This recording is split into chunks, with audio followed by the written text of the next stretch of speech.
Super. Alors nous démarrons avec un peu moins de monde que d'habitude. Donc nous sommes dans Psachim d'Afka Vav Amud Bet. Je voudrais revenir un petit instant sur le passage qu'on a déjà étudié la semaine dernière, mais que je n'ai pas eu le temps de compléter. Vous vous rappelez que la Gemara a apporté une baraïta qui parlait d'un objet perdu, un vêtement perdu, et que la baraïta disait que si, d'une manière générale, le principe c'est qu'on a le droit d'utiliser en quelque sorte, de poser le vêtement quelque part dans la mesure où ça rend service au vêtement. Par exemple, si le vêtement, on ne veut pas qu'il s'abîme, on veut le déposer sur un lit ou sur un cintre, il n'y a pas de problème. Mais si c'est pour son usage personnel, on n'a pas le droit parce que c'est s'approprier un objet qui ne nous appartient pas. Et ensuite, on a vu que dans un cas où on avait initialement prévu de le poser dans un endroit qui était au service du vêtement, mais que tout d'un coup des invités arrivent, et donc automatiquement celui qui a mis le vêtement sur son lit est content parce que les gens vont admirer le vêtement, ils vont croire que c'est à lui et ils vont admirer l'autre qui les accueille. Donc ça devient intéressé pour lui et donc c'est interdit. Et alors la Gemara avait dit, on a ici une preuve que lorsqu'on on a la kavana de faire quelque chose qui est interdit, même si on n'a pas le choix, parce qu'on est obligé de le faire pour des raisons pratiques, et ben on voit que c'est interdit. Parce qu'ici, on n'a pas le choix, parce que le vêtement a besoin d'être posé sur le lit ou sur le cintre, et malgré tout, dans la mesure où on va en profiter soi-même, c'est interdit, parce qu'on a l'intention d'en tirer le profit. La Gemara a réfuté, elle a dit c'est pas une preuve, parce que là c'est différent. On n'a pas le droit d'exposer au regard un beau vêtement pour deux raisons. D'une part, il peut y avoir Aïnara, et les gens peuvent avoir Aïnara sur le vêtement, et ça risque d'abîmer le vêtement. Et on voit que les Chachamim croient dans la force du mauvais œil. Là, on a vraiment une démonstration que le mauvais œil, ça peut, la Gemara dit kalilé, ça peut le brûler. Le vêtement, il peut brûler à cause du mauvais œil. Et sinon, carrément, il peut y avoir des voleurs qui vont dire « Ah, c'est un vêtement qui vaut cher, on va le prendre. » Donc c'est pour ça que c'était interdit, et ça n'avait rien à voir avec le problème qui était le nôtre. C'est là que nous sommes restés la semaine dernière. Alors pourquoi je reviens dessus ? Parce qu'il y a une question très intéressante qui est soulevée par le Sfat Emet. Le Sfat Emet nous dit qu'il y a une Gemara dans Baba Metzia qui pose la question suivante. Si on a un objet trouvé et qu'on veut faire avec lui un usage qui soit à la fois utile au vêtement ou à l'objet, disons, et donc au propriétaire de l'objet qui pour l'instant l'a perdu, et utile en même temps à celui qui le détient, le tzorko ou le tzorka. La Gemara demande quel est le din ? Est-ce qu'on a le droit ou est-ce qu'on n'a pas le droit ? Et la Gemara finalement ne tranche pas. C'est baya de loïf sheta. Donc le problème n'est pas tranché. Les poskim disent, puisque c'est pas tranché, on va appliquer la règle, ça fait d'oraïta la chumra. Voilà ce qu'on trouve dans la Metzia. Alors le Sfat Emet dit, mais je comprends pas. Comment la Gemara n'avait même pas à se poser la question, la réponse on la connaît, elle est décrite dans Shabbat. On a vu dans Shabbat que la lacha est comme Rava, que l'oefshar, le kamechaven, c'est assour. Donc là, c'est le tzorka, donc c'est l'oefshar, c'est le tzorko, donc c'est mechaven, et donc ça doit être assour. Alors comment la Gemara peut ne pas avoir trouvé de réponse à sa question, et comment les poskim peuvent dire, dans le doute on va être markmir? C'est pas dans le doute, c'est sûr qu'il faut être markmir. C'est le din qu'on a vu ici, l'oefshar ou mechaven, assour, comme Rava. Grosse question. Qu'est-ce qu'il répond ? Réponse intéressante aussi. Il dit parce que ici, dans le cas de le tzorko, le tzorka, il y a peut-être un autre principe halachique qui peut modifier les choses. C'est quoi ce principe ? Zeneene vezelo chaser kogonzu kofin amidat tzedom. C'est-à-dire que si il y a un objet dont je peux faire quelque chose, un objet qui ne m'appartient pas, donc que je peux utiliser pour quelque chose, sans que ça gêne le propriétaire. Donc moi je suis né, moi ça ne m'appartient pas, mais j'en tire profit. Mais lui ça lui fait rien du tout, ça lui fait ni chaud ni froid. Donc dans la mesure où ça lui fait ni chaud ni froid, qu'ils disent ah ben je veux pas que tu l'utilises, pour quelle raison, mais ça te dérange pas. Non mais je veux pas. Ça c'est pas gentil. Et dans ce cas-là, on peut même contraindre au Beddin la personne d'accepter, puisqu'il n'a aucun préjudice. Donc il n'a pas de préjudice. L'autre ne lui fait aucun préjudice, et simplement il a la possibilité de tirer un profit, alors que Gonzu Kofi d'un Midatzdom. Alors dans ce cas-là, on pourrait appliquer la règle ici. On pourrait dire, dans la mesure où c'est même plus que du Enochaser, ici c'est du Zenéné ve Zenéné. Le propriétaire de l'objet perdu a intérêt à ce que, on parle de l'Otsorka, qu'on a intérêt à ce qu'on fasse cet usage-là, parce que ça va lui rendre service. On va prendre un exemple, un Sefer Torah. Un Sefer Torah, on sait que si on le laisse enfermer pendant un an entier, il risque de s'abîmer. Un Sefer Torah a besoin de respirer. Donc quand on ouvre un Sefer Torah et qu'on lit dedans, le propriétaire est content parce que ça fait respirer le Sefer Torah. Donc voilà un exemple qui me vient à l'esprit de Zenéné, Zenéné. Quand je prends un Sefer Torah qui ne m'appartient pas, mais je l'utilise parce que j'ai besoin de faire la Kriyat Torah pour un minyan. Donc je suis néné, c'est vrai, mais le propriétaire est néné aussi, parce qu'il s'agit d'un Sefer Torah qui autrement il reste enfermé dans son haram, personne ne l'utilise. Donc c'est intéressant pour lui qu'on l'ouvre une fois. Donc Zénéné, c'est permis. Donc là, c'est la raison pour laquelle Agmara se posait la question ici, est-ce qu'on applique le principe de Zénéné ou Zélochaser, ou est-ce qu'on dit non, on applique le principe qu'on a vu chez nous, Loef Shav Kamochaven Asur. C'est pour ça que l'Agmara n'a pas tranché là-bas, et finalement ça reste un Safek la Khumra. Voilà ce que nous apporte le Sfat Emet.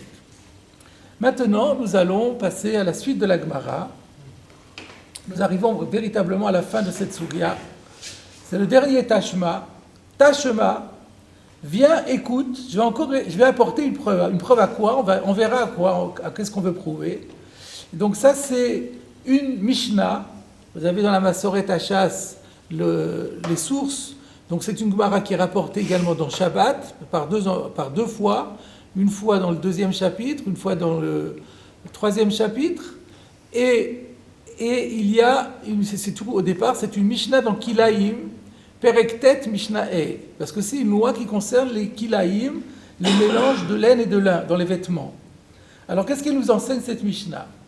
Mocherei Kesut, les gens qui travaillent dans les shmates, ou si vous préférez littéralement, qui vendent des vêtements. Mochrin Kedarkan ont le droit de vendre leurs vêtements de façon normale. Qu'est-ce que ça veut dire? De quoi il s'agit? Vendre de façon normale, ça veut dire quoi? On regarde dans Rashi. Mochrin Kedarkan, me'utafin beksut kilaim, enveloppés dans leurs vêtements de kilaim. De El Mitkaven le Anaat Levisha. Et pourquoi c'est autorisé? Parce que le porteur du vêtement n'a nullement l'intention de profiter du port de ce vêtement. Alors ça veut dire quoi? Ça veut dire, on voit de là qu'à l'époque, les commerçants, les personnes qui faisaient du commerce des vêtements, avaient l'habitude de les porter sur eux. Soit de les porter sur eux parce que c'était plus facile, plutôt que de les mettre dans des valises. Quand ils avaient besoin de se déplacer, c'était plus simple de le porter sur eux que de porter des paquets. Soit même parce que ça servait de mannequin. Ça permettait de faire un peu de la publicité pour le vêtement. Et si on le voit marcher avec le beau vêtement, ça donne envie d'acheter. Donc le vendeur, quand il porte ce vêtement, c'est pas parce qu'il a besoin de ce vêtement pour s'habiller. Il a ses propres vêtements. Quand ce vêtement-là, il veut pas s'habiller avec. Il le met uniquement parce que c'est utile pour le transport et pour la vente. Ça, c'est permis. Bien qu'il y ait un interdit de porter des vêtements kilaïm, ça, c'est permis. Mais à une condition, on revient au texte. Mochin kedarkan uvilvad shelo yitkaven. Mais il ne faut pas qu'il ait une intention de profiter du port du vêtement. Comment cela? Bechama mipnei achama, ou bekshamim mipnei akshamim. Si par exemple on est en été et qu'il y a un soleil de plomb, et donc il est intéressé à avoir un vêtement qui va protéger sa peau, empêcher d'avoir des coups de soleil, ou alors au contraire on est en hiver et il pleut et il est content de porter cet imperméable qui va le protéger de la pluie, alors ça c'est interdit. Parce que là, à ce moment-là, il a une vraie kavana.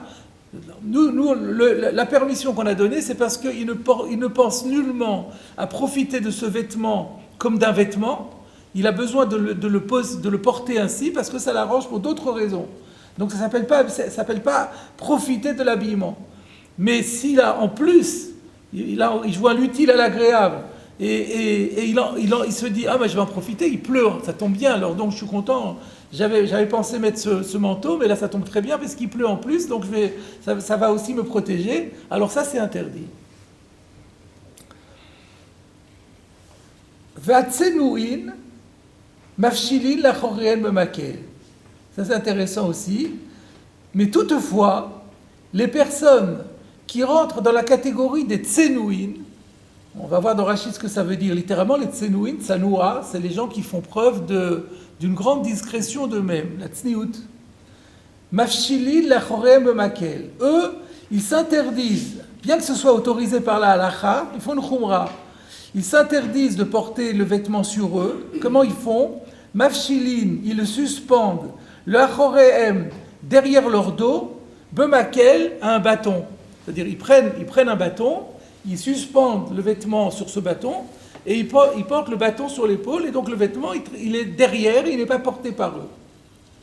Ça, c'est-à-dire que c'est une sorte de réserve, en disant, la halacha, c'est comme ça, mais à mahmir, t'avo à la bracha, en quelque sorte. Celui qui veut faire un acte, une mesure sérérogatoire, la malédiction sera sur lui. Alors, qu'est-ce que c'est exactement le mot tsenouin? On va voir dans Rashi. À tsenouin, perushim. Littéralement, c'est les pharisiens. Alors, c'est quoi pharisien? J'ai regardé dans le dictionnaire l'étymologie de pharisien. C'est un mot grec qui a donné un mot latin, mais à l'origine, c'est un mot hébreu, parouche. Et qui veut dire, j'ai vu dans le Robert, qui veut dire mis de côté, mis à part. Donc, c'est des gens qui se mettent un peu à part de la société. Et shemitrachkin minakiur ou minadomelo, et qui s'éloigne de tout comportement qui serait littéralement laid, L-A-I-D, ou minadomelo, et de tout ce qui ressemble à ça. C'est-à-dire des choses qui ne sont pas très jolies, c'est pas interdit, mais c'est pas beau. Alors eux, ils s'interdisent ce type de comportement. Voilà la définition des tsnouïs d'après Rashi. Bon, alors de tout ça, qu'est-ce qui ressort? Pourquoi la Gemara nous apporte cela? Nous continuons. Ve'acha de efshar lemevat ketznuin. Donc ici, une alternative existe. Il y a la possibilité de se comporter comme les tsnouin, c'est-à-dire de ne pas porter le vêtement sur soi, de le suspendre à un bâton et de porter le bâton. Et néanmoins, v'chilo mechaven shari, s'il n'a pas la kavana de tirer profit de la levisha, c'est autorisé. Parce que dans le Issour de Chatnez, dans le Issour de Kilaïm, il y a un din d'être né. Si on ne tire pas profit, il n'y a pas l'interdiction. Donc s'il n'a pas l'intention de tirer profit, cela est permis.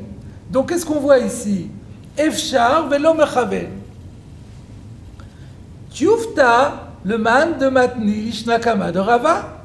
N'est-ce pas qu'il y a ici une véritable objection, réfutation à celui qui enseignait la première version de Rava? Puisque vous vous rappelez qu'on avait eu deux versions dans la Marloquet Abaye et Rava. Là, depuis un certain temps, on travaillait sur la deuxième version. Et là, maintenant, au dernier moment, la Gemara revient sur la version première. La version première, c'était Marloquet entre Abaye et Rava d'après Rabbi Shimon. D'après Rabbi Shimon qui dit Davar Sheno Mitkaven Mutar, qu'est-ce qu'il dira quand c'est Efshar? Quand c'est Efshar, qu'on peut éviter. Est-ce qu'il va dire encore Mutar ou pas? Et Abaye disait oui, on dit encore Mutar. Rava disait non. Et là, on voit une objection contre Rava. Alors la Gemara, n'est-ce pas une objection puisqu'on a l'Omitkaven, fait Efshar, Et c'est permis. Tioufta, le man de Matilishna Kama de Rava, Tioufta. Ben oui, la Gemara conclut, c'est vrai, c'est une Tioufta. Et c'est ça qui explique que bien qu'en général, Abaye et Rava, on fait halakha comme Rava, mais dans ce cadre-là, on ne fait pas halakha comme Rava, on fait comme Abaye. Nous, on dit toujours que d'avoir chez Nomit Kaven Moutar, on ne fait jamais de différence entre Efchar et lo Efchar. Le cas de la Mishnah dans Shabbat, que Gorer Adam Mita Kiseh Vesafsal, dont on a parlé, on traîne un livre par terre, même si ça risque de faire des sillons, dans la mesure où on n'a pas l'intention de faire des sillons, même si ce sont des objets légers qu'on pourrait porter sur soi, on a quand même le droit de les tirer. Parce qu'on pense que Efshar Velom Chaven Moutar, comme Abaye contre Rava, parce qu'il y a cette Mishnah qui va comme Abaye. Tioufta. Et voilà la conclusion finale de ce sujet. Rashi, Lishna Kama de Rava, la première version de Rava, qu'est-ce que c'était? Efshar Velo Mitkaven, Asur, Afilou le Rabbi Shimon. La première version de Rava disait que dans un cas où on a la possibilité d'éviter de le faire, même si on n'a pas l'intention de commettre un interdit, et ben c'est quand même interdit, même pour Rabbi Shimon qui dit d'avoir chez la Mitkaven Moutar. De Imken Amani. Alors pourquoi c'est une tioufta, nous dit Rashi? Parce que si c'est pas Rabbi Shimon, qui ça peut être? Rabbi Yehuda, c'est sûr que non. Rabbi Yehuda dit d'avoir chez l'homme Mitkaven Assour. Là on dit, ou il va chez l'homme Mitkaven, que l'homme Mitkaven c'est Moutar. Ça ne peut pas être Rabbi Yehuda. Donc ça ne peut être que Rabbi Shimon. Si c'est pas Rabbi Yehuda et Rabbi Shimon, qui ça peut être? Il n'y a personne d'autre. C'est ou l'un ou l'autre. Tout le monde se met dans l'un des deux camps. Donc ça prouve que d'après Rabbi Shimon, c'est permis. Alors, il y a encore un petit commentaire de Rashi ici, alors qu'on pense avoir terminé. Yesh Shetoin. Il y a des personnes qui se trompent. Chez Makshin al-Mishnazu, ils se trompent en faisant quoi? En objectant sur cette Mishnah qu'on vient de voir. Ota Sheshaninu, je crois que c'est aussi une Mishnah, c'est une autre Mishnah, Zayin. Je ne sais pas si c'est une Mishnah, en tout cas ça va être cité, ça sera peut-être une Braïta qu'on va citer plus loin d'Afmem Amoudbet, et qui dit la chose suivante. Beged she'avad bo kilaim. Si on a un vêtement dans lequel on a perdu le mélange laine-lin, c'est quoi le cas? C'est-à-dire qu'on a un vêtement, disons, en laine. Et quelque part, on savait qu'on avait trouvé que quelque part dans ce vêtement, il y a un petit fil en lin. Et donc, l'ensemble est interdit. Mishum kilaïm. Et on voulait l'enlever. Et puis maintenant, on ne le retrouve plus. On ne sait plus où il était, on l'a donné à expertiser, on ne le retrouve plus. Il est quelque part, mais on ne sait plus où. Donc c'est du kilaïm, donc on n'a pas le droit de le porter. Mais en plus, on a un risque, c'est que si quelqu'un le trouve, il va le faire expertiser, et l'expert va dire, il n'y a pas kilaïm, c'est bon. Donc c'est dangereux ça. Alors quel est le din? Loïm kerenu le nochri. On n'a pas le droit de le vendre à un goy. On pourrait se dire, je ne vais pas le vendre à un juif, parce que c'est kilaïm. Mais je peux le vendre à un goy. Le goy, il n'a que 7 mitzvot. Et parmi les 7 mitzvot, il n'y a pas kilaïm. Mais on n'a pas le droit, pourquoi? Parce que le goy risque de le revendre à un juif. Et le juif va croire que c'est un vêtement qui n'était pas un kilaïm, puisqu'on ne voit pas le kilaïm dedans. Et donc le juif va être transgressé. Donc le premier juif va être à l'origine de la transgression du deuxième. Loïm kerenu le nochri. Alma. Donc on voit kilaïm asur limkor. Donc on voit qu'on n'a pas le droit de vendre des kilaïm d'une manière générale. Alors comment on a pu parler ici? Quel est le cas ici? On a dit moché kesut, mochin kedarkan. On est parti d'un cas où le vendeur vend un vêtement kilaïm. Mais on n'a pas le droit de vendre des kilaïm. Voilà ce que disent les personnes qui posent la question, mais dont Rachid nous dit qu'ils se trompent. Parce qu'il en tire profit. Pardon? Il tire de l'argent, c'est un profit plus que juste de se réchauffer ou de se protéger. Oui, mais c'est pas d'abord on a le droit de tirer profit de kilaïm. Kilaïm c'est pas surbana, c'est la surbana atlevisha. Mais c'est pas ça la question. La question est, il y a un texte qui dit on n'a pas le droit de faire commerce de kilaïm. de peur que ça soit acheté par un juif et que ce juif le porte sans savoir que c'est du kilaïm. Et chez nous, on a pris un cas d'école d'un vendeur de kilaïm. Alors, on peut vendre de kilaïm ou on ne peut pas vendre de kilaïm? Des contradictions. Alors, regardons ce que dit Rashi. Vetaout beyadam. C'est une erreur, cette question. De Atam, Avad Davka. Là-bas, c'est un cas spécial, c'est un cas particulier, où le kilaïm, on savait qu'il existait, mais on ne le trouve plus, il est perdu. Shema Yarzor Lochi, Veyumkerenu le Israël. Donc là, il y a un risque, effectivement, comme je l'ai dit tout à l'heure, que le goy va le revendre à un juif, Velo Yakir Sheshbo Kilaïm. Et le juif, il va essayer de chercher, il va faire les recherches habituelles, il ne va rien trouver. Donc il va penser que ce n'est pas Kilaïm, et il va le porter. Veyibeshenu. Il va le porter, il va transgresser. Avec Kilaïm Anikar, mais quand c'est du Kilaïm qu'on peut facilement reconnaître, c'est dans les épaulettes, on sait qu'il faut changer les épaulettes, dans les épaulettes il y a de mélange laine-lin, il y a Moutar Bocholanaot Mochira, on a le droit de faire tout ce qu'on tirer profit de toutes les ventes. Voilà la réponse de Rashi. C'est vrai qu'il n'y a pas de bitoul en fait. Ouais, il n'y a pas de bitoul. Il n'y a pas de bitoul, bien qu'on ne sait pas où c'est, il n'y a pas de bitoul. C'est ça le chidouche, effectivement. Un des chidouchim de cette braïta. Bon, on le verra, c'est plus loin d'Af même, on a encore un certain temps, on y retournera. Donc, a priori, tout est facile, tout est clair dans ce passage. Il y a quand même une question sur laquelle je voudrais revenir, qui est problématique. Sur cette Mishnah, reprenons cette Mishnah, qui est d'ailleurs apportée dans la halacha, dans Ilchot Kilaïm, que les mochreksut, que les gens qui vendent des vêtements Kilaïm, on reconnaît parfaitement le kilaïm, mais ils le vendent, et puis après, à charge, ou bien ils le vendent à un goy, ou bien à charge pour le juif de faire enlever le kilaïm, ils peuvent le porter normalement, à condition de ne pas avoir de kavana en été par rapport au soleil, en hiver par rapport à la pluie. La question qui se pose, c'est à quoi ça sert de ne pas avoir de kavana? Mais finalement, c'est sûr qu'il va tirer profit, puisqu'il y a du soleil. Donc, il n'a pas la kavana, mais il y a du soleil. Objectivement, il profite. Ou il y a de la pluie, objectivement, il profite. Donc, qu'est-ce qu'on appelle ça? Comment on appelle ça? Quand on n'est pas mitkaven, mais que, malgré le fait qu'on n'est pas mitkaven, on est certain de faire le issour. Ça s'appelle psikrecha. Donc, c'est un psikrecha. De la même façon que quand on tire le vêtement, on tire le lit sur le sol, et c'est tellement lourd qu'on est sûr que ça va faire un sillon. Mais moi, je ne veux pas faire de sillon. J'ai le droit ou pas? Ben non, parce que ça s'appelle psikrecha. C'est psikrecha velo yamut. C'est quoi le psikrecha? C'est l'origine de psikrecha velo yamut. Ça veut dire, j'ai pris un coq pour donner à mon fils comme jouet. Alors je lui coupe la tête, mais je ne veux pas qu'il meure. Parce que je préfère donner à mon fils un coq vivant, mais je suis obligé de lui couper la tête. Alors je lui coupe la tête, mais je ne suis pas intéressé à ce qu'il meure. C'est sûr qu'il va mourir. Donc ça s'appelle ça un psikrecha. Donc tu tires, tu n'es pas intéressé à faire un sillon, mais tu vas faire le sillon. Ben là aussi c'est la même chose. Tu dis, mais je n'ai pas l'intention de profiter du vêtement par rapport à la pluie. Mais tu profites. Donc c'est un psikrecha. Comment on peut dire que s'il n'est pas mitkaven, alors il n'y a pas de problème, mais pourtant c'est un psikrecha?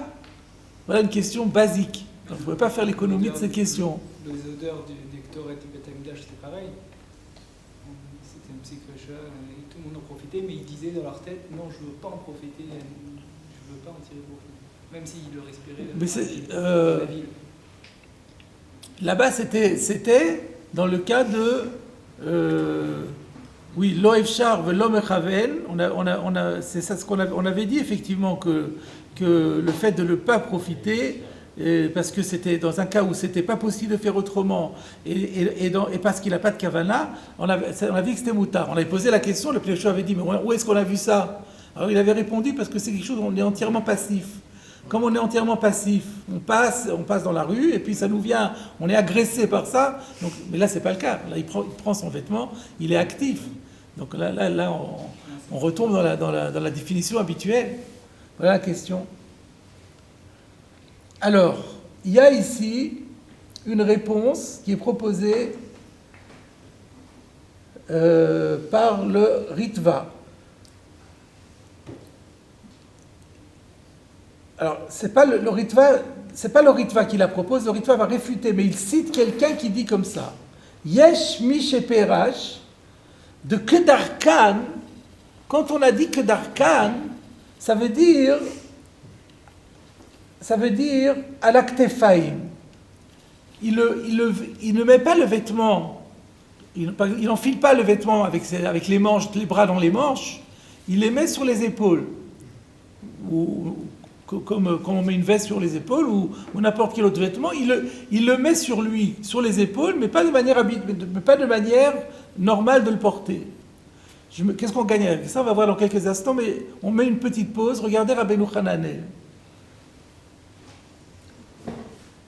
Rabbeinu Hananel, vous l'avez, Morchei Kesut, Morchin Kedarkan, Klomar, Nos'in, Bigdei Kilaim, Al-Kit Fe'en. Vous voyez, vous l'avez? C'est-à-dire que, ça veut dire quoi Kedarkan? Ils portent les vêtements Kilaim sur leurs épaules. Ou Me'anin Me'el, ils ont le droit d'en profiter, ou Bilvat Sheloïd Kavel, etc. Quand on voit ça, on voit ce Rabbeinu Hananel, on ne comprend pas pourquoi il dit porter sur les épaules, ça veut dire quoi? Et bien maintenant, on voit que le Yesh mi shekatav du Ritva, c'est Rabbeinu Hananel. Alors ça change quoi? On va voir. Alors, je voulais juste d'abord vous montrer qu'on a peut-être identifié le Yesh mi shekatav du Ritva. En tout cas, un des Rishonim qui pense comme ça. Alors qu'est-ce qu'on gagne avec ça? Alors, c'est parce qu'on peut dire dans ce cas-là qu'il n'y a pas de Hana'a. Pour quelle raison? De Atorach Meroube à la Hana'a. Parce qu'il y a une Hana'a, mais il y a un agrément et en même temps il y a un désagrément. L'agrément, c'est, bon, il y a du soleil, ça protège du soleil, il y a de la pluie, ça protège de la pluie. Mais le désagrément, c'est que c'est très désagréable à porter comme ça. C'est lourd, c'est pas pratique, on est tout le temps, on est engoncé, c'est pas comme ça que ça se porte. Donc, l'un dans l'autre, si on fait la synthèse, ça se neutralise. Donc il n'y a pas de hana'a. Alors s'il n'y a pas la kavana, on considère qu'il n'y a pas de hana'a. Voilà une formule qui répond parfaitement à la question. Non, mais au niveau de porter Chafner, ça ne change rien. Que je le porte sur les épaules ou que je le porte réellement avec les manches. Si, puisque pour qu'il y ait un interdit, il faut qu'il y ait hana'a. Donc hana'at levisha. Donc pour qu'il y ait hana'a, donc même si vous le portez, mais si vous n'avez pas un hana'a, il n'y a pas de issour. En général, quand on porte un vêtement, automatiquement, il y a une hana'a, pourquoi on le porte? Mais là, on parle d'un cas de quelqu'un qui ne le porte pas pour le porter. Donc, il n'y a pas de hana'a. Sauf parce qu'il le porte, parce c'est une manière pour lui, comme on l'a expliqué, de le montrer, l'exposer à la vente comme un mannequin. Donc, c'est pas du tout pour porter le vêtement, c'est une manière de l'exposer. Donc, ça ne s'appelle pas encore hana'a de kilaïm. Maintenant, le problème est que, comme il y a de la pluie, tout d'un coup, il a une hana'a. Une vraie hana'a liée au vêtement. Et comme cette hana'a-là est contrebalancée par le désagrément qu'il a sur la manière de le porter, l'un dans l'autre, on considère qu'il n'y a pas de hana'a. Même s'il fait chaud, ça nous arrive souvent de mettre la veste sur les épaules parce qu'il fait chaud. Donc on a une hana'a. Oui, mais alors peut-être la veste c'est un peu différent parce que la veste peut se porter le khatrila comme ça. Donc là, on parle sur les épaules disons que c'est une robe ou c'est quelque chose, ou c'est une tunique. C'est des choses qui ne sont pas faites pour être portées comme ça et qui portent comme ça parce que, justement parce que c'est comme ça que c'est permis. Alors cela dit, le Ritva n'est pas d'accord avec ça parce qu'il dit que la Gemara a l'air de dire que dans tous les cas c'est permis. Elle n'a pas l'air de dire Mochin Kedarkan, c'est pas Al-Ktefem, c'est Mochin Kedarkan, c'est porté tout à fait normalement. Donc il n'est pas d'accord avec ça. Mais s'il n'est pas d'accord avec ça, la question revient. Et il ne dit pas lui comment il répond à la question. Donc on reste avec le problème. Alors cela dit, pour ne pas rester sur une question, il faut savoir qu'il y a un Ran très connu qui répond à cette question à sa manière. Ce Ran est dans Choulin, dans le Perek Guide Anaché, dans le commentaire sur le Rif, dans le Perek Guide Anaché d'Atzadi Gimel. Il apporte ce texte-là comme preuve que par rapport au Issouré Hana'a, parce que là on est dans une catégorie où ce que la Torah interdit, c'est de tirer profit que s'il n'a pas de kavana, ça peut plus être considéré comme un profit. C'est-à-dire que dans la définition du profit, il y a la notion de conscience. Pour jouir, il faut y penser. Si j'y pense pas du tout, et que je en profite, mais je ne me rends même pas compte que je profite, on ne peut plus dire que ça s'appelle profiter. Pour profiter, il faut qu'il y ait une prise de conscience, il faut qu'il y ait une intention. Donc là, s'il n'a pas la kavana, il profite objectivement, mais il n'y pense pas du tout et ça ne l'intéresse pas, ça ne s'appelle plus une kavana. C'est une svara spéciale dans la na'a. Alors, psychrécha, ça sert à rien? Non. Le psychrécha, ce n'est pas dans les Issour et Ana'a. Oui, ici, c'est un psychrécha pour un Issour Ana'a. Quand tous les psychrécha ailleurs, c'est dans autre chose. Par exemple, dans Shabbat, c'était faire une melacha. Ça n'a rien à voir avec une Ana'a. Mais là, on a un psychrécha sur un Issour Ana'a. Sur un psychrécha sur Issour Ana'a, même un psychrécha, c'est moutard, parce qu'il n'est pas mitkaven. Voilà le grand chidouche. Alors, par curiosité, j'ai regardé aujourd'hui dans le Shulchan Aruch, dans Yoredea, dans Siman Shin Aleph, c'est rapporté. Il y a des mefarshim qui rapportent cette question-là, mais ils ne ramènent pas tout ça. Ils ne ramènent ni le Ritva, ni le Ran. Ils ramènent un Mirkevet à Mishnah, très compliqué. C'est très, très, très étonnant. Donc finalement, il y aurait toute une recherche à faire sur quel est finalement Aliba de Hilcheta, quelle est la raison qui permet, parce que c'est rapporté dans la halakha comme ça. Donc la halakha, elle est comme ça. Le pourquoi de la halakha, d'où ça sort, ce din-là, comment on résout la question de psychrécha, ça reste une question qui est encore abordée par les acharonim. Mais c'est intéressant de connaître ce Soran dont je vous ai parlé. Il est dans le monde des yeshivot, il est souvent cité comme une svara très forte et puis qui permet de résoudre très bien la question. Voilà, donc là nous avons terminé la sougia précédente. Nous sommes arrivés aux 2 points avec un intertitre Velo yasikbo v'choulé. Donc on change complètement de sujet. Alors lo yasikbo v'choulé, comme d'habitude, on va se remémorer un peu ce dont parlait la Mishnah. On va regarder de quoi il s'agissait. Alors il faut revenir au tout début de Kol Sha'ah. On se rend compte que finalement on a quand même pas mal avancé. Là on est page Kaf Vav, et nous sommes sur le commentaire de la première Mishnah de Kol Sha'ah, qui était Daf Kaf Aleph. Donc regardons à nouveau la Mishnah de Kol Sha'ah. Donc la Mishnah disait Kol Sha'ah shemutar lechol machila behema velachaya velaofot. Tant qu'on peut manger, on peut donner à manger. Ou mocher la nochi, on peut vendre au goy. Ou mutar banato, c'est permis à l'anar. C'est-à-dire c'est le même temps où le chametz on a le droit de profiter du chametz et en manger. Ensuite, il y avait écrit comme ça Avar zemano, asur banato. Une fois que le temps est passé, on arrive, là c'est bien, maintenant on arrive à Pessah. Hein. Donc Avar zemano, on avait dit quand on arrive à la 5e heure, non, c'est la 6e heure. Nous, on est possèque comme Rabbi Yehuda, on avait dit Ochlin kol arba, vetolin kol chamesh, vesorfin bitrilat shesh. Donc, avar zmano, une fois que le zman est arrivé, c'est-à-dire on est rentré dans la 6e heure, à surbanato, on ne peut plus tirer profit. Velo yasikbo tanu vekiraim, et à partir de ce moment-là, on ne peut plus utiliser le chametz pour le brûler, pour chauffer un four ou une cuisinière, c'est-à-dire soit pour chauffer la maison, soit pour faire de la cuisine. C'est interdit, puisque c'est interdit au profit. Alors ce qui est curieux, c'est qu'on avait déjà commenté cela. Tournez la page, regardez au verso Kafalef Hamoud Bet, on avait déjà le même intertitre que maintenant, on l'avait déjà. Velo Yasoué, c'est à peu près une dizaine de lignes à partir du haut. Velo Yasikbo Tanu Vekiraï. Pshita, la Gemara avait dit, mais c'est évident. Pourquoi c'est évident? Puisque c'est Asur Bana'a, on ne peut pas chauffer un four avec. La Gemara avait dit, non, l'Otzricha et là le Rabbi Yehuda. Ça n'a été enseigné qu'à cause de Rabbi Yehuda. De Amar en Biu Chametz el Asrefa. Rabbi Yehuda pense que la mitzvah de Tashbitu, quand la Torah nous dit qu'il faut détruire le Chametz, c'est pas détruire par n'importe quel moyen, c'est exclusivement par la combustion par le feu. En biu chametz, la destruction du chametz, en elab srefa, ne peut être qu'en brûlant. Et alors, salkalata ramina, tu aurais pu penser et dire, Ho'il v'amar Rabbi Yehuda mitzvato besrefa, que puisque Rabbi Yehuda pense que la mitzvah c'est de le brûler, on aurait pu penser que Ba'adeh de Kassalif l'émine, que en même temps qu'il accomplit la mitzvah, on lui permettrait de tirer profit.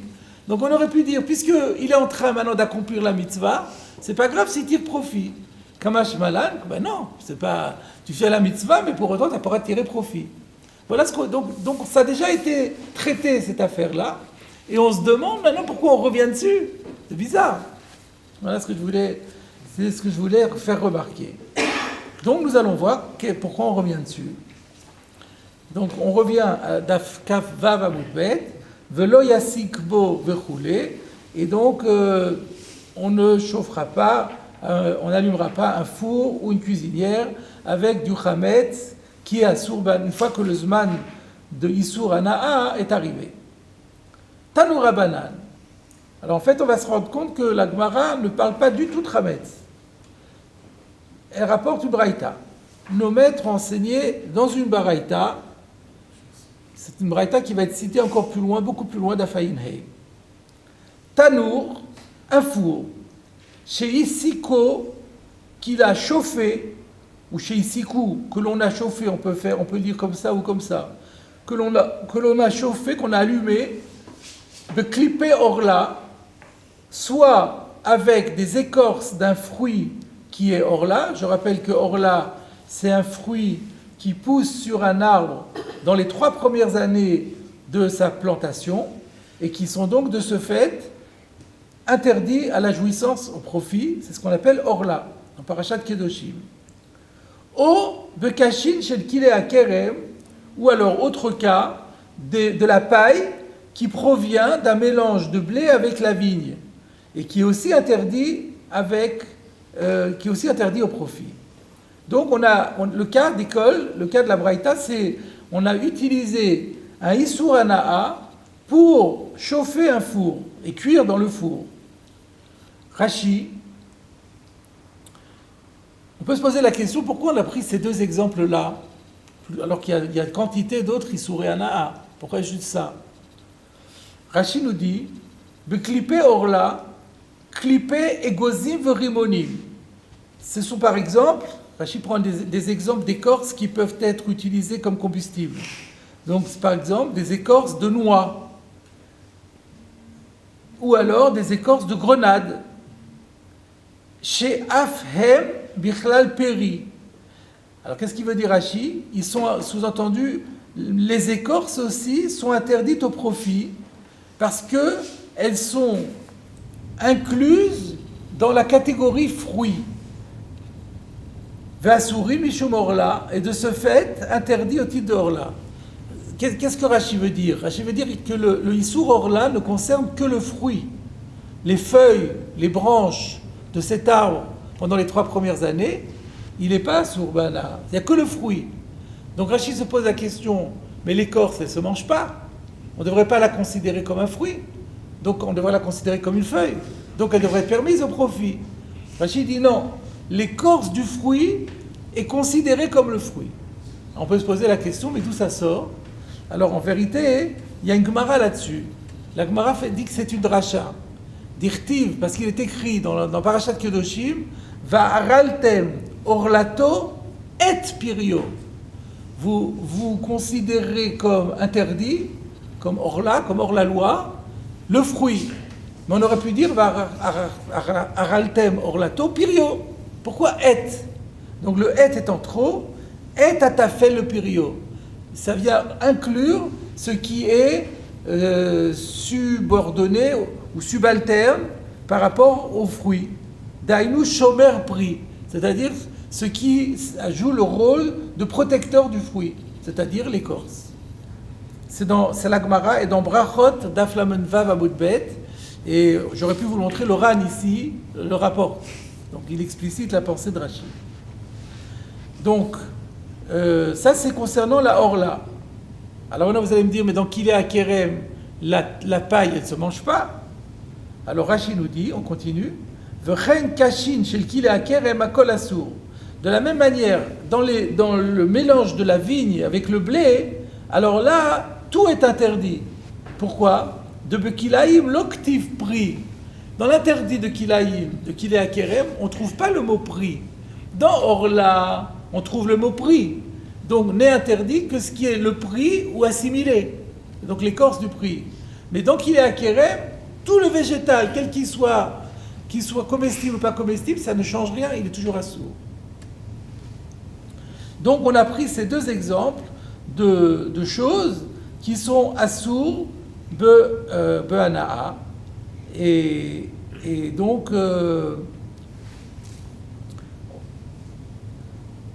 alors maintenant on peut se poser donc là Rachid nous a simplement expliqué pourquoi Klippé Orla et Kashin chez le Kilé Akerem. Mais Rachid n'a pas répondu à la question que j'avais, mais pourquoi on prend ces deux exemples? Il y a tant et tant de Issouré Ana'a, il y a Chametz Pesach, il y a Basar B'Chalav, il y a Avodazara, il ne manque pas les Issouré Ana'a. Pourquoi on a pris juste ces deux-là? Alors le Ran explique, mais je vais attendre la suite, parce qu'il dit que c'est en fonction de la suite. Alors on va attendre la suite, et quand on arrivera au passage de la suite qui permet de répondre à la question, je vous citerai le Ran en question. Alors qu'est-ce qu'il y a écrit? Donc prenons notre cas, on a un four que l'on a chauffé avec des écorces de Orla, ou bien de la paille de Kilé Akerem qui a Sourbana. Maintenant la question, qu'est-ce qu'on fait? Qu'est-ce qu'on fait avec ce four? Chadash Yutatz. Si c'est un four tout neuf, c'est-à-dire qu'on a allumé pour la première fois, il va falloir le démolir. Le four devient inutilisable parce qu'on l'a utilisé la première fois avec un Issour Ana'a, ça le rend inutilisable. Yutatz, il doit être démoli. Yachal. Par contre, si c'est un four déjà usagé, qui a déjà servi, alors, Yutsan, il faut simplement attendre qu'il refroidisse. Une fois qu'il est éteint, qu'il est complètement froid, on peut réallumer avec cette fois-ci du bois cachère, permis, et il n'y aura pas de problème. Mais le nouveau, même avec du bois, même en refroidissant et en mettant du bois cachère, ça reste interdit. On peut se demander pourquoi. On va voir Rachid. Chadash Yutatz, donc le neuf, on doit le démolir. Sheare al-yede esek ze shel orla nigmar ou mitkayem kulo. Parce que, à travers ce premier allumage de orla, nigmar, il y a une sorte de finition. Ça constitue la finition du four, ou mitkayem kulo, et c'est comme ça qu'il va tenir tout entier.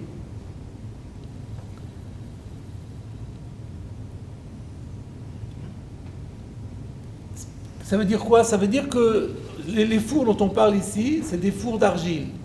Ça le consolide. Pardon? Ça le consolide. Voilà, ça le consolide.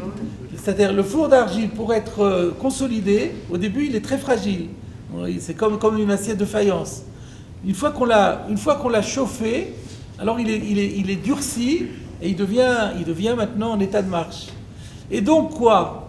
Et donc, même si j'attends que je le refroidisse, qui refroidissent, et que je mets un nouvel allumage, et je cuis du pain dedans, je vais toujours continuer à profiter de l'ancien allumage qui était assourd. Pourquoi? Parce que mon four ne fonctionnerait pas s'il n'y avait pas eu ce feu-là. Donc indirectement, je profite du Issour Ana'a, de mes Klippé Orla. C'est mes Klippé Orla qui ont rendu mon four en état de marche, qui ont créé en état de marche. Et donc quand j'utilise, je tire profit de cela.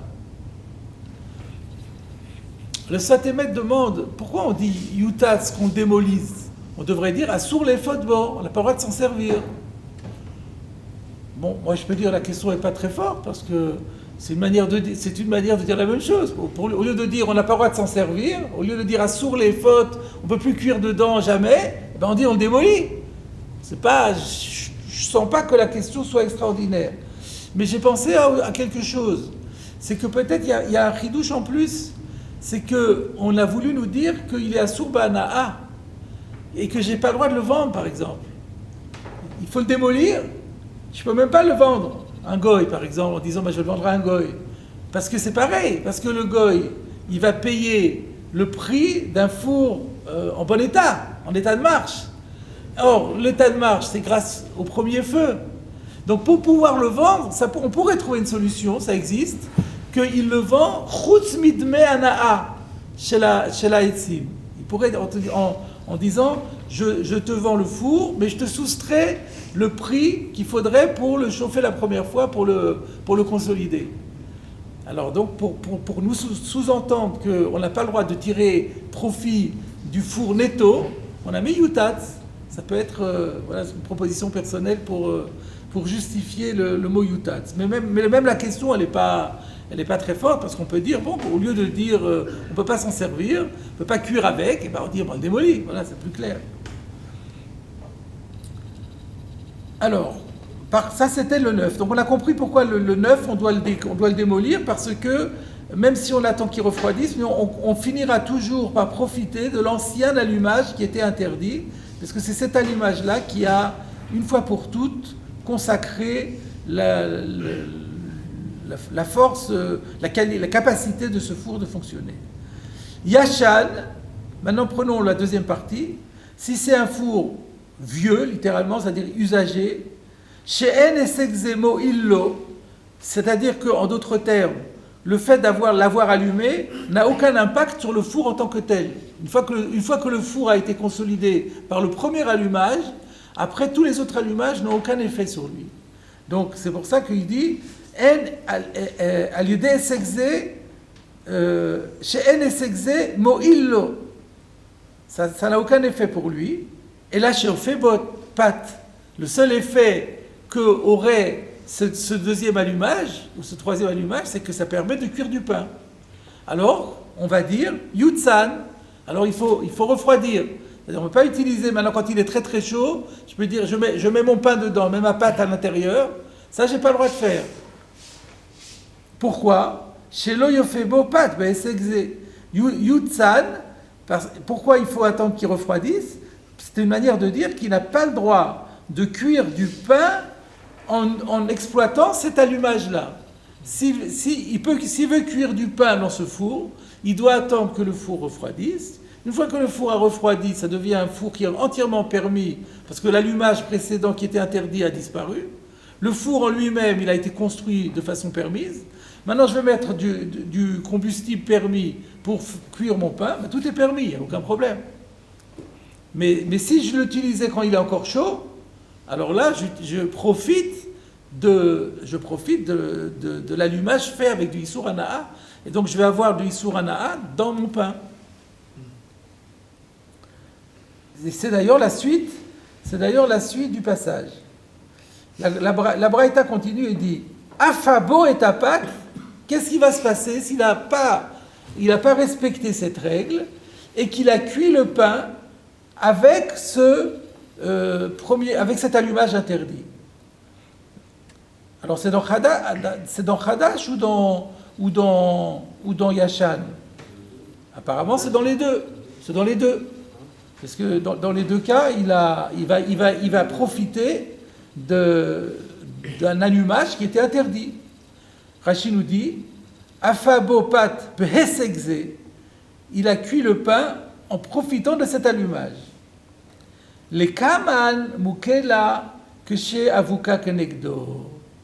Et alors Rashi nous signale tout de suite que plus loin c'est page suivante, Kavzaïn, je crois.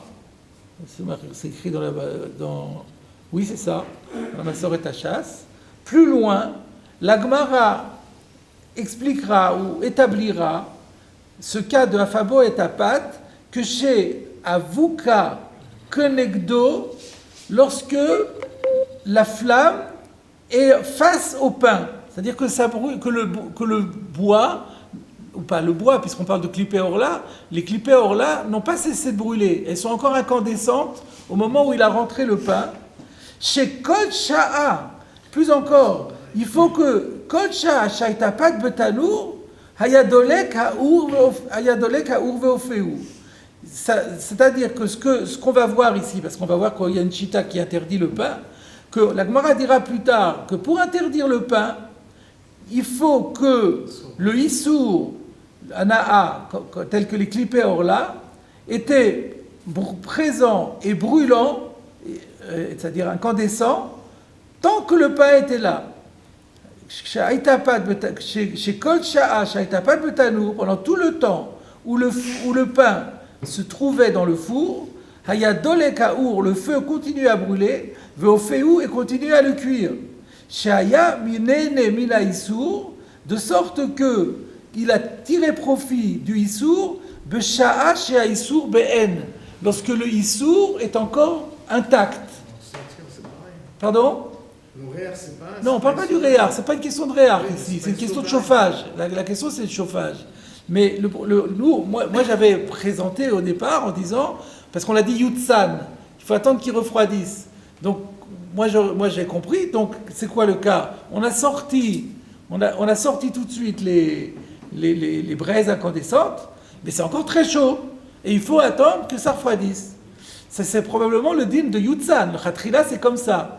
Mais pour que ça soit assour Bedi Eved, pour qu'on dise que Bedi Eved, s'il l'a fait, le pain devient interdit. S'il avait fait ça dans ce cas-là, c'est-à-dire il n'y a plus rien dans le four, il n'y a que la chaleur qui provient d'un issour, mais au moment où le pain a été rentré dans le four, il n'est pas en contact avec un issour visible. Dans ce cas-là, Bedi Eved, c'est permis. Pour que le pain soit assour, même Bedi Eved, il faut que la cuisson du pain ait été opérée du début à la fin en plus. Rachid dit Kol Sha'a, on ne sait pas encore pourquoi, on va voir les principes un peu plus tard. Il faut que du début à la fin de la cuisson, il y ait encore des écorces visibles qui sont en train de brûler. Alors là on dit, ça c'est un issour intact qui a produit la cuisson du pain. Donc dans ce cas-là, on considère que le profit de l'interdit se retrouve à l'intérieur du pain.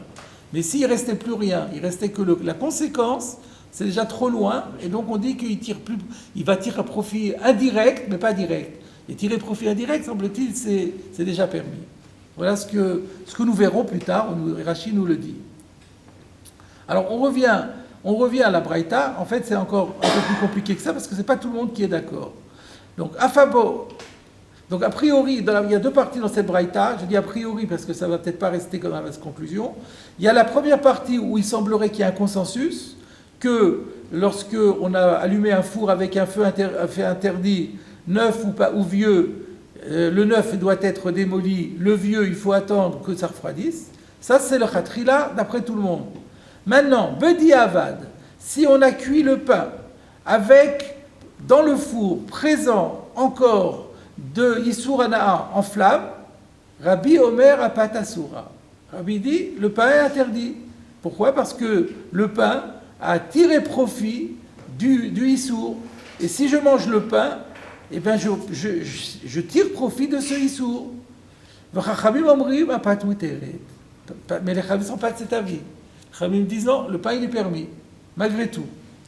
Alors c'est quoi le débat? Rashi, Rabbi Omer Apat Asura, de Yesh Shevach Atse Issour Bepat. Alors voilà un nouveau concept. Yesh Shevach, il y a une amélioration Atse Issour due à littéralement du bois. On considère que les tiges de paille ou bien les écorces de grenade, on va appeler ça du bois par commodité, parce que c'est quelque chose qui est combustible. En tout cas, il y a l'amélioration qui provient de ce qui était assour, bepat, elle se retrouve dans le pain. Puisque c'est le issour qui avait produit une flamme, qui a permis de cuire le pain, on considère que à l'intérieur même du pain, j'ai une amélioration qui provient du issour. Et donc il y a le issour hana'a, il est rentré dans le pain, il a contaminé le pain. Yesheva chatse issour bepat. V'chachamim omrim apat muteret. Alors pourquoi les chachamim disent que le pain est permis? Alors nous on a de ha savré, mais il y a une parenthèse pour le corriger. Il y a plusieurs versions. Celle qui paraît le mieux, c'est de ka savré. C'est ce qu'il y a de plus fluide et de plus habituel dans le lachon de Rashi. De Kassavré, parce que ces Chachamim pensent En Shevach Etzim bepat mamash. On ne peut pas dire qu'il y a mamash, qu'il y a vraiment une amélioration due à l'arbre lui-même, au bois combustible lui-même. C'est-à-dire, bien sûr que ça a causé, ça a entraîné une amélioration, mais c'est indirect. Donc c'est ça la question. Est-ce qu'on considère que c'est direct ou indirect? Le fait ça s'est transformé en flamme, la flamme a cuit. Est-ce qu'on va dire que, donc dans le pain finalement, on a la conséquence du issour. Le issour, c'est comme si c'était transféré à l'intérieur du pain. Yesh shvach etzim bapat. À l'intérieur du pain, on considère qu'il y a une amélioration qui est due au issour hana'a. Les chachamim disent non, il y a une amélioration qui est due indirectement. Mais tu ne peux pas dire que l'interdit du profit se retrouve maintenant dans le pain. C'est indirect. Hu adin, et alors du coup, hu adin de l'etleu nami chadash yutat et la yutzan. Si on réfléchit bien, si on pense que les chachamim disent que le profit qui provient de la combustion du issour hana'a ne rentre pas dans ce qu'il a arrangé. Il n'est pas vraiment là. Alors dans ce cas-là, pourquoi on a dit que le four neuf doit être détruit? C'est exactement comme le pain. Quelle différence entre le four et le pain? Si je dis que le pain qui a été cuit par ces écorces-là est quand même permis au profit parce que c'est indirect, et bien là aussi, le four, il a été consolidé, c'est vrai, il a été consolidé par un feu qui provenait d'un issour hana'a. Mais si on dit en shvach etzim bepat, on va dire aussi en shvach etzim batanour. C'est-à-dire que c'est un profit indirect, mais c'est pas un profit direct. Donc quand je tire profit de mon four, on va pas dire que je suis en train de tirer profit des clippers là. Les clippers là, ils sont même plus là. Donc on peut plus dire qu'elles sont présentes. Et donc en fait, il s'avère, contrairement à ce que je disais tout à l'heure, que les chachamim disent chachamim omrim apat muteret, ils n'ont pas dit non plus la reisha de chadash yutat, contrairement à ce qui était mashma. C'est pour ça que Rashi dit Vachi amrinan mishmatin. C'est pour ça que Rashi dit c'est la Gemara qui va le dire. Parce que c'est vrai que dans le Lachon, c'est pas très mashma. Mais bon, la Gemara, elle arrivera à cette conclusion. On continue encore un tout petit peu la Braïta. La Braïta n'est pas terminée. Bishela al-gabe gechalim divrei akol mutar. Jusqu'à présent, on a parlé de afabo et tapat. Il a cuit le pain au four. Là, on a vu un débat, Rabbi interdit, les Chavim permettent. Mais si c'est al-gabe gechalim, alors je ne sais pas pourquoi on a employé le terme de bichel, on a remplacé le terme de afa par bichel. Bichel, c'est en général, quelle est la différence entre afa et bichel? Afia, c'est une pâtisserie à sec, et bichoul, c'est avec de l'eau, une cuisson dans l'eau. Mais là, je ne crois pas, parce que c'est du pain. Donc le pain, ça ne se cuit pas dans l'eau, a priori. C'est grillé. Oui. Donc là, c'est peut-être que bichoul, ici, va le sens habituel a un sens inhabituel de griller. Ouais. Et ce qui compte, par contre, c'est que, au lieu que ce soit sur des clippés orla en feu, c'est des gechalim. Alors, c'est quoi gechalim? C'est des braises. Alors, c'est quoi des braises? C'est-à-dire que les clipotes, c'est-à-dire les écorces, sont déjà devenues tout noires, sont carbonisées, complètement carbonisées, mais elles sont encore ardentes. C'est des braises ardentes. Mais on voit plus d'écorce. On ne reconnaît pas l'écorce. On voit simplement comme du charbon, des éléments qui sont noirs, carbonisés. Rashi, Bishla al-gabe gechalim, divrei akol apat muteret. Dans ce cas, tout le monde dira que le pain est autorisé à la consommation. Sous-entendu, Bedi Eved. Va filou le Rabbi. Et même Rabbi qui disait Yeshvach etzim bepat. De qui itani pat meisur, kvar kala. Alors pour quelle raison dans ce cas-là Rabbi reconnaît que c'est permis? Parce qu'au moment où le pain va profiter du issour, c'est-à-dire le moment où il va cuire, kvar kala, le issour a déjà disparu. Où va-t-elle? Il est annulé. Ou gechalim istrichale.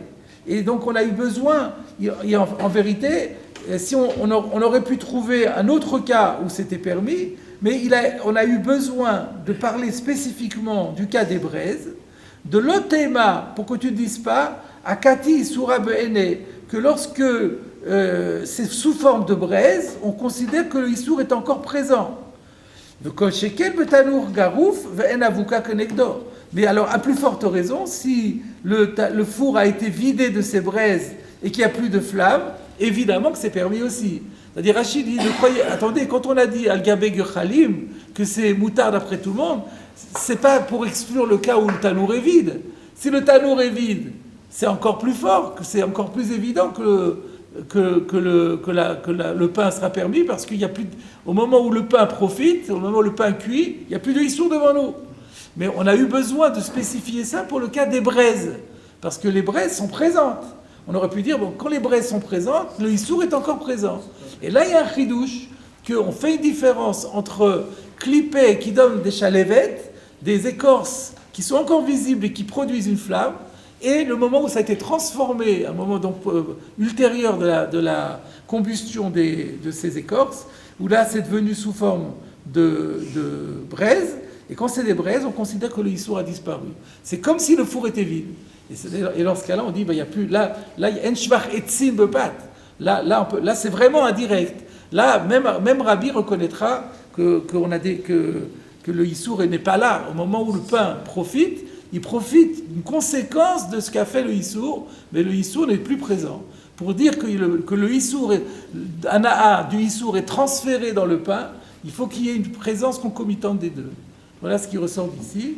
Voilà, on a donc découvert cette braïta, et on verra la semaine prochaine, merci Hachem, encore avant Pessah. Il y aura un cours juste encore avant Pessah pour voir ce que la Gemara a à dire de cette braïta.